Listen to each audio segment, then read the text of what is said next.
Dear viewers, as you have studied so far that there are 5 poems in the syllabus.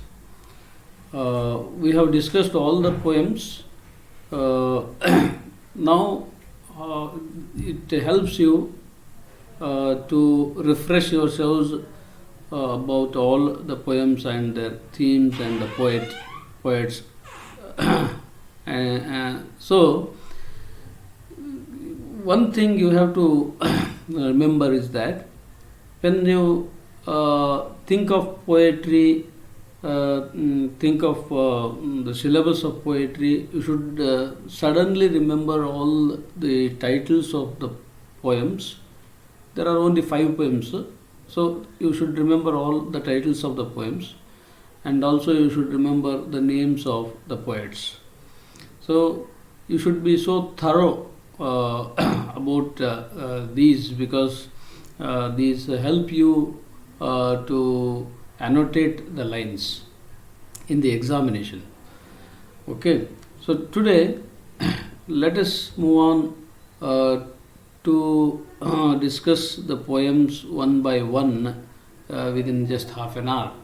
So in the earlier period we discussed the story Open Window.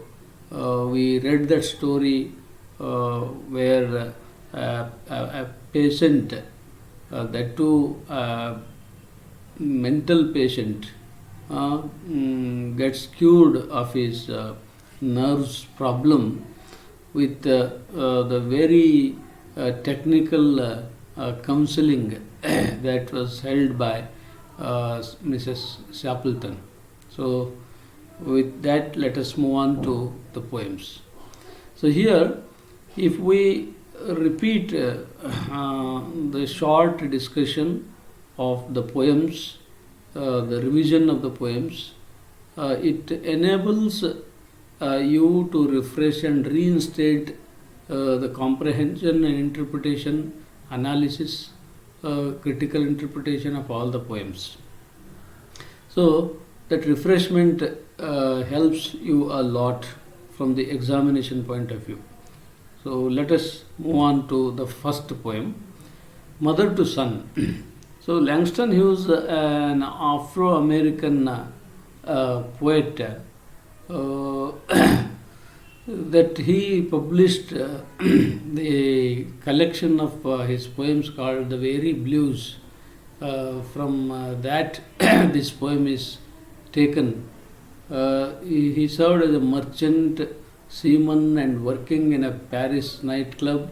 He is an important writer of the Harlem. Harlem means it is a place, it is a city in America where the large number of the black used to live, and they started fighting against the inequalities in American society, and that was known as a famous movement like Harlem Renaissance. Okay. So now let us get into the poem, where here the mother addresses to her son, and she is giving a warning to her son about the tough way of life that she has experienced, the difficulties of life that she has faced in her own life. And she indirectly encourages her son to face all the trials and troubles of life with hope. So it is about the racism. Racism means the discrimination that has been very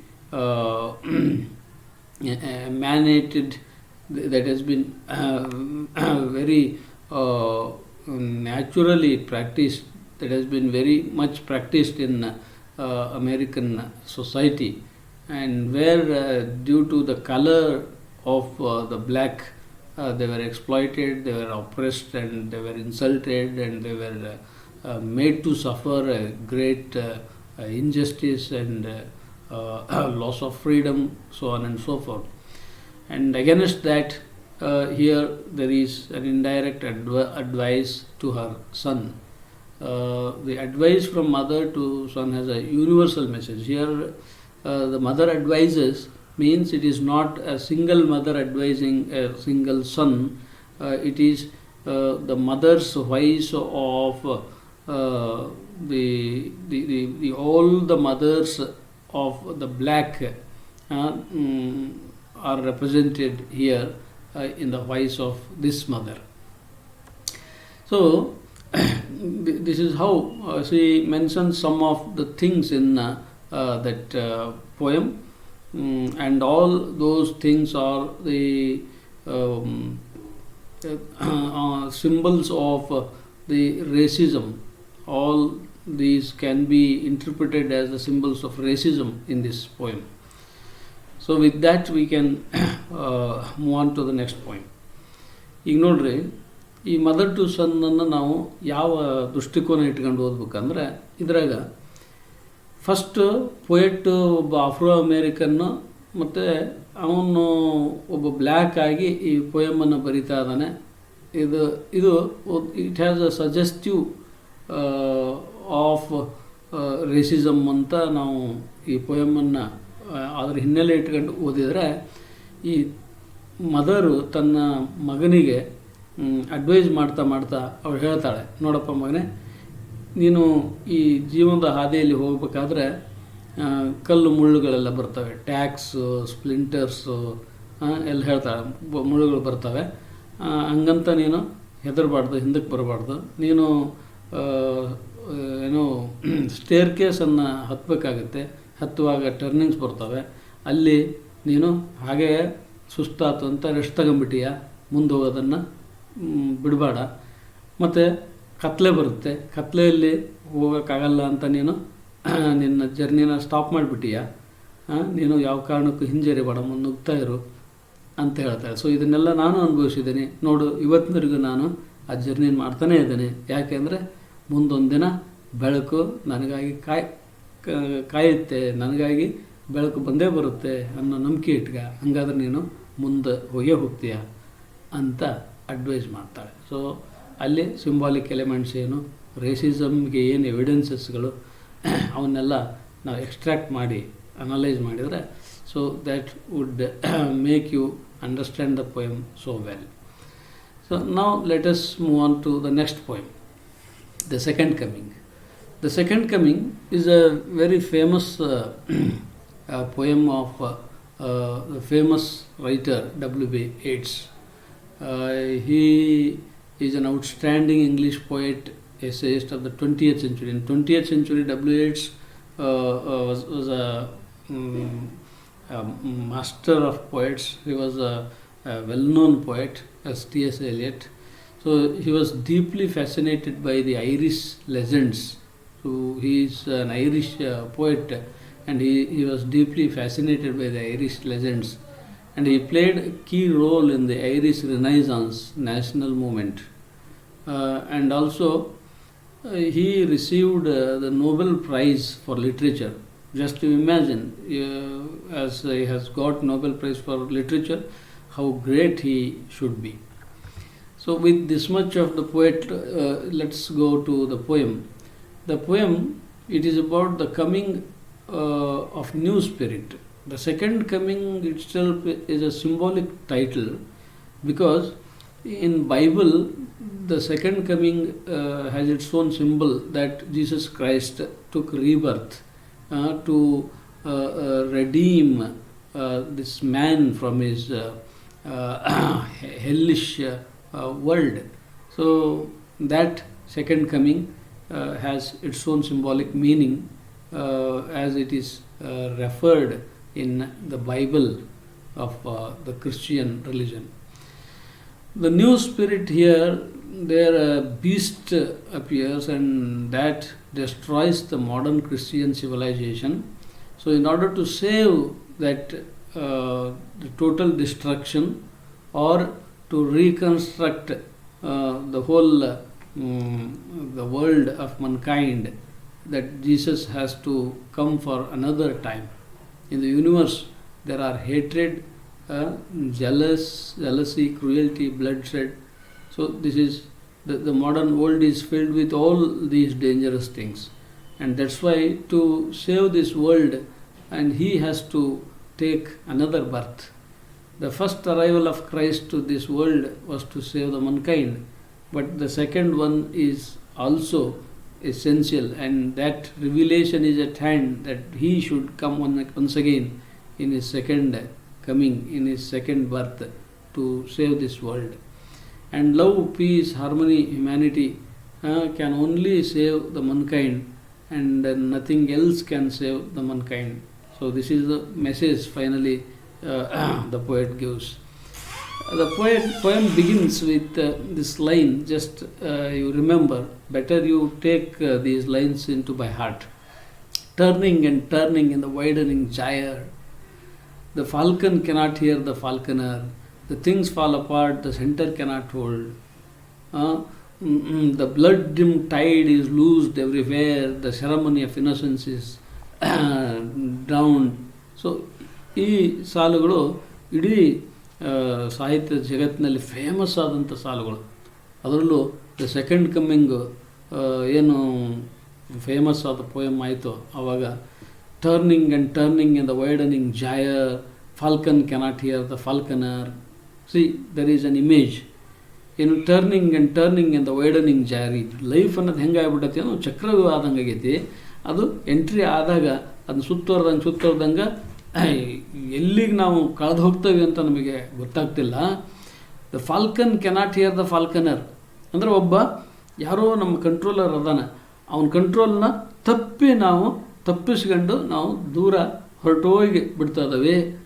ಆಮೇಲೆ the things fall apart, the centre cannot hold. So ಆ ಸೆಂಟರ್ನಿಂದ ನಾವು ಎಷ್ಟು ದೂರ ಹೋಗ್ಬಿಡ್ತೇವೆ ಅಂದರೆ ಅದರ ಆ gravitational power ನಮ್ಮ ಮೇಲೆ ಏನು ಕೂಡ ಇಲ್ದಂಗಾಗಿ ನಾವು ಕಂಟ್ರೋಲ್ ತಪ್ಪಿ ಎಲ್ಲದೂ ಕೂಡ ಕೈತಪ್ಪಿ ಹೋಗೋ ಅಂಥ ಒಂದು ಲಕ್ಷಣ ಇಲ್ಲಿ ಕಾಣ್ತಾ ಐತಿ.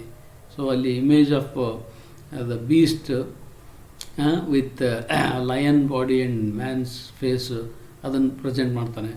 ಸೊ ಹೀಗೆ ceremony of innocence is died everywhere, anarchy ಮತ್ತು blood dim tide is loosed upon the world, ಎಲ್ಲಿ ನೋಡಿದಲ್ಲೂ ರಕ್ತಪಾತ, ಮತ್ತು ಸೆರೆಮನಿ ಆಫ್ ಇನ್ನಸೆನ್ಸ್ ಅಂದರೆ ಮುಗ್ಧತೆಯನ್ನು ಯಾರೂ ರಕ್ಷಿಸೋರಿಲ್ಲ, ಆ ಮುಗ್ಧತೆಯನ್ನು ಯಾರೂ ಕೂಡ ಮೆಚ್ಚೋರಿಲ್ಲ. ಅದು ಮುಳುಗಿ ಹೋಗ್ತಾ ಇದೆ. ಮುಗ್ಧತೆ ಅನ್ನೋದು, ಒಳ್ಳೆತನ ಅನ್ನೋದು, ನಿಯತ್ತು ಅನ್ನೋದು ಮುಳುಗಿ ಹೋಗ್ತಾ ಇದೆ. ಇದನ್ನು ಕಾಪಾಡಬೇಕು ಅಂದ್ರೆ ಮತ್ತೆ ಸೆಕೆಂಡ್ ಕಮ್ಮಿಂಗು ಅವಶ್ಯಕವಾಗಿದೆ. ಸೆಕೆಂಡ್ ಕಮ್ಮಿಂಗ್ ಯಾರ್ದು? Second coming second coming of Jesus, second coming of some power that can save this world from this total destruction. So ಈ ಒಂದು ಥೀಮನ್ನು ಇಟ್ಕೊಂಡು ಈ ಪೋಯಮ್ನ ಪೋಯಟ್ ಬರೀತಾನೆ. ಇನ್ನು let us move on to the next poem, before the altar. Before the altar is a very nice poem that gives us the concept of worship. That gives us a concept of worship, that there is a devotee standing before the altar, and it seems to be an Indian way of worship of God. It seems to be an Indian way of worship of God that Amy Lowell, an American poet, writes this poem, Before the Altar. So altar is the payole made for the sacration of the God. ಅಂದರೆ ದೇವ್ರನ್ನ ಕುಂದಿರಿಸೋದಕ್ಕೆ ಮಾಡುವಂಥ ಜಗುಲಿ, ದೇವರ ಕಟ್ಟೆ ಜಗುಲಿ, ಅದನ್ನು alter, ALTAR. So here Amy Lowell, an American 20th century poetess, here she is a woman poet, she writes this poem. But Amy Lowell is not a great poet in American poetic history. She is a minor voice in American poetry. She wrote a biography of John Keats. Simple and effective images are the main characteristics of her poetry. But here a noticeable thing in this poem, Before the Altar, is that it seems to be the poem that presents the concept of devotion in Indian way, devotion in Indian way, that we worship the God by sacrificing, by surrendering our own soul to the feet of God, and that is very beautifully shown in this poem before the altar. So it focuses on an innocent devotee's submission before his goddess. And that innocent devotee is completely a poor fellow, but he never hides anything, he expresses everything, and that's why he seems to be an innocent devotee. And different images of the goddess are also presented in this poem. The poor is standing before the goddess with empty hands. So this poor devotee has come before the altar, and he stood before the altar without bringing any gifts to the god, because he never bothers what he brings, but he surrenders himself with everything of his, that he surrenders himself with his life, with his heart, with his soul, everything he surrenders himself, and that's why he feels that he need not bring any gift or graft to the god or to appease the god. The devotee is so poor and he has nothing to offer the goddess. So he himself discloses his own condition, poor condition, that he is unable to bring anything to appease the god. So he lives in a poor condition, but he has love and feelings. He has his heart and soul to be surrendered to the feet of the god. When we begin to read this poem, we certainly remember one of the vachanas by Basavanna of 12th century in Kannada literature, that ಉಳ್ಳವರು ಶಿವಾಲಯವ ಮಾಡುವರು ನಾನೇನು ಮಾಡಲಯ್ಯ ಬಡವನಯ್ಯ ಎನ್ನ ಕಾಲೇ ಕಂಬ ಎನ್ನ ದೇಹವೇ ದೇಗುಲ ಎನ್ನ ಶಿರವೇ ವನ್ನ ಕಳಸವಯ್ಯ ಕೂಡಲ ಸಂಗಮದೇವ ಸ್ಥಾವರ ಕಳಿವುಂಟು ಜಂಗಮ ಕಳಿವಿಲ್ಲ. So the same vachana is translated by A.K. Ramanujan in English also. A.K. Ramanujan translates this vachana in this way. See, the rich will make temple for Shiva. What can I, a poor man, do? My legs are the pillars, my body the shrine, my head a cupola of gold. O Lord of the meeting rivers, standing shall fall and moving shall stay. So this is how A.K. Ramanujan translates this vachana, and that becomes very famous even in America also, because he published a large number of vachanas translated into English, and which volume was published with the title Speaking of Shiva, and that became a famous book in America. So let's move on to the next poem. That is The Road Not Taken. So Road Not Taken is a very popular poem, and that popular poem is known for its delightful and symbolic meaning, that it can be read.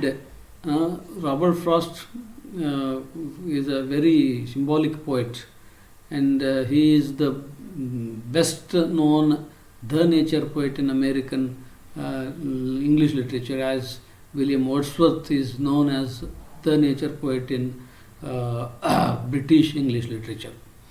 And you should also know who is the nature poet in Kannada literature. That is Kuvempu is the nature poet in Kannada literature. Means Prakriti Aradhaka Kavi. English ನಲ್ಲಿ Wordsworth ಪ್ರಕೃತಿ ಆರಾಧಕ ಕವಿ ಅಂತ ಹೆಸರುವಾಸಿಯಾಗಿದ್ದಾನೆ. ಅದೇ American ಲಿಟ್ರೇಚರ್ನಲ್ಲಿ Robert frost ಪ್ರಕೃತಿ ಆರಾಧಕ ಕವಿಯಾಗಿ ಹೆಸರುವಾಸಿ. ಅದೇ ಥರ ಕನ್ನಡದಲ್ಲಿ ಕುವೆಂಪು ಪ್ರಕೃತಿ ಆರಾಧಕ ಕವಿ. So you should know these things that help you in the competitive examinations. Robert Frost is one of the famous American poets. His poetry was a source of comfort and inspiration to Pandit Nehru, the first Prime Minister of India, because he used to mention few lines of Robert Frost's poems by the end of his poetry, or in the middle of his by the end of his oration, or in the middle of his speech. For example, the same poet has written another poem that is Stopping by the Woods on a Snowy Evening. That poem ends with 4 lines. The woods are lovely, dark and deep, but I have promises to keep, and miles to go before I sleep, and miles to go before I sleep. These 4 lines became very famous because our first Prime Minister of India, Jawaharlal Nehru, used to mention those lines in many of his speeches. If he forgot to mention those lines in his speeches, even the people themselves used to remind him to mention them, and to that extent those lines were very famous through the mouth of the Prime Minister of India. So such a great poet Robert Frost is, and he is also Nobel Prize awardee for his literary works. So here in this poem there are 3 levels of meanings. One meaning is the textual meaning, as the lines read, that there is a thick forest, and in that forest there is a wide road, and it moves up to a particular point, and there that road is diverged into 2, and one traveler is traveling, and he travels without any dilemma up to that diverging point. When he goes there and stands, he gets confusion whether to choose one road or the other road. So before choosing one or the other road, he examines both the roads. He looks through the roads as to examine them, which one is better for him. So he examines, and he finds one road is more traveled, means large number of people have traveled, have trodden that road, and that could be understood by him on the basis of the grass that was worn out, that was trodden on one road, and he could understand that large number of people have already walked through that road. And he also examines another road where very less number of people have trodden, because that is more grassy, because large number of leaves have fallen on that road, and those leaves are not broken into pieces because very less number of people have walked on that road. And that's why he comes to a conclusion that the one road that is more traveled is I think a very easy road, and that's why more number of people have traveled, and another road is traveled by less number of people. It may be a tough road, it may be a difficult road. So he comes to have this understanding, and finally he takes a decision of which road through which road he has to continue his journey, continue his traveling. So he decides to continue his travel through the tough road, difficult road, the road which is less traveled by. And finally he says, so this has made all the difference to me in this poem. So this is one textual meaning. Another is autobiographical meaning. Another level of meaning is autobiographical meaning of the poem. Means here in that road a person moves up to the point where that road is diverged is none other than the poet himself. That in his life he could become something else than a poet. So to become something else is a very easy thing, because large number of people will become doctors, engineers, clerks, and all other professionalists they will become. So that is very easy. And if he had become a doctor or an engineer or anything else, he would not have been so famous as he is now all over the world. But instead of becoming one of the professionalists, he chose to become a poet, because choosing to become a poet is something tough one, and that he chose. And the other way to become famous in the world, and that has made him so famous that where in the world he is read, his poetry is read by the school children to the intellectuals. So that has made all the difference in his life, and this is one meaning. And another meaning, the third level of meaning, is the generalized meaning of the poem. What is the generalized meaning of the poem? The man, he walks through that road till the point where that road is diverged, may be anybody in the society. It may be a student, or it may be a farmer, or it may be a businessman, or it may be a politician, or it may be a poet, or it may be anything, anybody it may be. So everybody will have their own way of life, and sometimes everybody will have to choose one among many options. So, for example, a student, until he gets through his SSLC, there shall be a single way to go through in the educational career. When he completes his SSLC, he will find many options. There he should stand and think which one is better for him, for his ability, whether science or commerce or arts or diploma or IT. There are many options. So he has to decide which one is suitable for him, and if through which one, if he goes through which one, and that makes him so successful, and he has to take his own decision, and that dilemma should be cleared by his own intelligence, by his own contemplation. So this is the third level of meaning. So like that we can understand that symbolic meaning of the three levels in this poem. Then the passion is another poem, that is actually the fourth poem. So Charlotte Bronte is spent much of her life in the company of her sisters, and I think she is known for her best poems also. Her poetry focuses on romantic tendencies and on love. She faced the hard realities of life with self-confidence. Her works are Jane Eyre, Cherky, Violetti, and the Professor. The poem focuses on her romantic tendencies towards love. It records a soldier's love for his beloved. The soldier craves for her love. He is explaining his adventures and achievements. He speaks of his deal love towards his beloved. So here clearly you get an idea that Charlotte Bronte writes this poem about her romantic tendencies as if it is coming through the mouth of the soldier. That soldier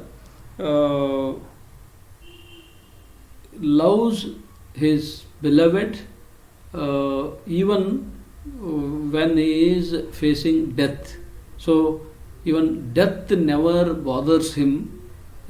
Even death he neglects as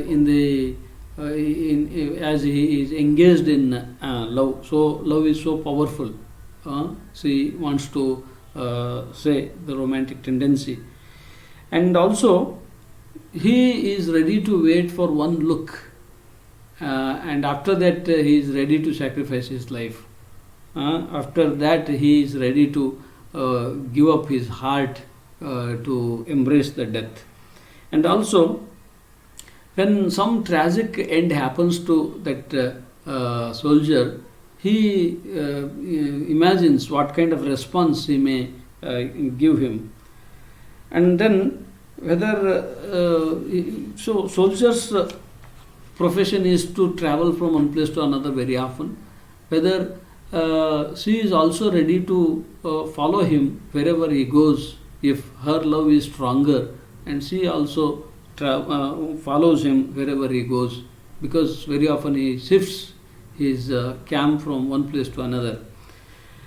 And he takes part in the war, and in the war always there shall be bloodshed, there shall be always deaths, loss of life. And also he gives one example of war that happens in Satluj, Indian Satluj, between a Muslim military and the Britain military, and there large number of people will be killed, and as a result the whole water of Satluj turns into red, and just beside that Satluj's banks there shall be a large graveyard that all the graves yawn at the people who go over there. And of war streams to heaven, though that war will be reaching the heaven through the streams, that war's influence reaches the heaven through the streams. And even after all this, the love is so strong that he lives for that love till his last breath. Whether he saves his life or not, it doesn't matter to him. If he once gets his love, and he is ready to sacrifice his life. And this is romantic tendencies of Charlotte, very beautifully presented in this poem. So now let us think what helps you when we make a revision of all these 5 poems. You will get more confidence of your comprehension of the poem or your understanding of the poems, and also some doubts you have in your mind can be easily clarified. Okay, so that's why you should repeatedly go back to the text and read with better comprehension. You will easily clear the doubts. So ಹೀಗೆ ನಾವು ಈ ಪೊಯಮನ್ನು ಮತ್ತೆ ಮತ್ತೆ ಓದಿದರೆ ನಮಗೆ ಏನೇನು help ಆಗುತ್ತೆ ಅಂದರೆ, ನಮಗೆ ಹೆಚ್ಚು ಕಾನ್ಫಿಡೆನ್ಸ್ ಬರುತ್ತೆ, ನಮ್ಮ ಅಂಡರ್ಸ್ಟ್ಯಾಂಡಿಂಗು, ಆ ಪೊಯಮಿನ ಅಂಡರ್ಸ್ಟ್ಯಾಂಡಿಂಗು ಇನ್ನೂ ಕ್ಲಿಯರ್ ಆಗುತ್ತೆ, ಮತ್ತು ಬರುವ ಡೌಟ್ಸ್ಗಳು ಕ್ಲಿಯರ್ ಆಗ್ತವೆ, ಮತ್ತು ಆ ಸಾಲುಗಳು ನಮಗೆ ಮೇಲಿಂದ ಮೇಲೆ ಫೆಮಿಲಿಯರ್ ಆಗ್ತವೆ, ಮೇಲಿಂದ ಮೇಲೆ ನಮ್ಮ ಕಣ್ಣಿಗೆ ಬಿದ್ದು ಫೆಮಿಲಿಯರ್ ಆಗ್ತವೆ. ಆಗ ನಮಗೆ ಆ ಸಾಲುಗಳನ್ನು ಐಡೆಂಟಿಫೈ ಮಾಡೋದಕ್ಕೆ ಹೆಲ್ಪ್ ಆಗುತ್ತೆ. ಸೊ ಇದು ಬರೀ ನಮ್ಮ ಎಕ್ಸಾಮ್ಗಷ್ಟೇ ಅಲ್ಲ, ಕಾಂಪಿಟೇಟಿವ್ ಎಕ್ಸಾಮ್ಗಳಲ್ಲೂ ಕೂಡ ಕೆಲವು ಸಾಲುಗಳನ್ನು ಐಡೆಂಟಿಫೈ ಮಾಡೋಕ್ಕೆ ಕೇಳ್ತಾರೆ. From which poem the following lines are taken. So such questions may be asked. And also who is the poet of such a poem, like that you should remember. Such questions will be there in competitive examinations also. So with this much I would like to put an end to this revision video. Thank you.